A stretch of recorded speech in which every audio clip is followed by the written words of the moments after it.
चांगल्या पद्धतीने आपण जो काही विकास केला त्यातल्या पुढच्या टप्प्यातल्या कामाची शुभारंभ आपण करणार आहोत.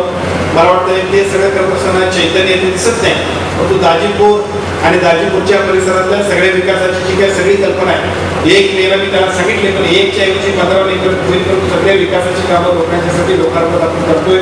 त्याच्या माध्यमातून संपूर्ण दाजीपूरच्या परिसराचं विकासाचं जे सगळं पूर्ण स्वप्न आहे ते आपण पूर्ण करणार आहोत. त्याच्या माध्यमातून सगळं काम आपण पूर्ण करायला निघालो. दाजीपूरचं उद्घाटन आपण करणार आहोत. दाजीपूरच्या बरोबर चालच धामणीचं जो काय आमच्या धामणीतलं पाणी आहे ते धामणीतलं पाणी दुर्गमानावरती आणण्यासाठीचं मुख्यमंत्र्यांची सही व्हायची होती. खूप प्रयत्न करून त्या मुख्यमंत्र्यांची सही झाली आणि त्याच्या माध्यमातून आता आमच्या आपट्यापर्यंत बसले, तळगावपर्यंत बसलेत आमचे नेते.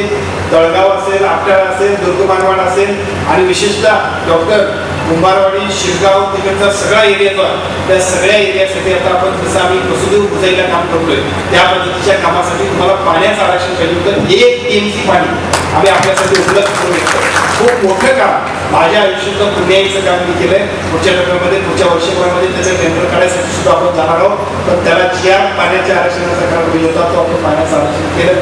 आता हे पाण्याचं आरक्षण केल्यानंतर दुसरं काम आम्ही केलं वसुदेव भुजाई योजनेसाठी सुद्धा मागच्या वेळा सर्वे केला, त्याचे सगळ्या DPR तयार केला. त्या सगळ्या कामकाजाला गती देऊन आता काही काल दीपक कपूर म्हणजे सेक्रेटरीच्याकडे गेले. 2 दिवसांमध्ये ती राधाकृष्ण विखे पाटील साहेबांच्या माध्यमातून आम्ही मुख्यमंत्र्यांकडे घेऊन जातोय आणि त्याच्या टेंडरसाठी जी काही मान्यता आहे ती मान्यता आम्ही टेंडर करायसाठी आम्ही निघालोय.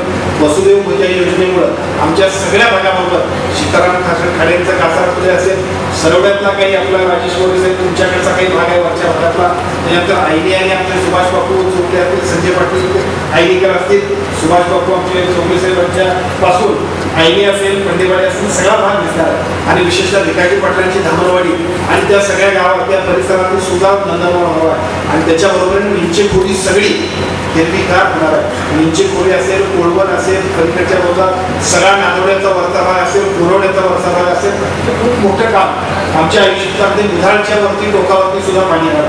त्यामुळे साहजिकच खूप चांगलं काम ते सुद्धा आपण करतोय. त्याची सुरुवात आपण केली आहे. त्यामुळे धामणी दुसऱ्या बाजूला हे आणखी काम, तिसऱ्या बाजूला आता आपण देवकेवाडीला सुद्धा वरती एक स्कीम करतोय. आता इथे देवकेवाडीकडे मगाशी सुद्धा होते, आता दिसतेच मला वाटते PSI सेवकचे बाकीची सगळी मंडळी.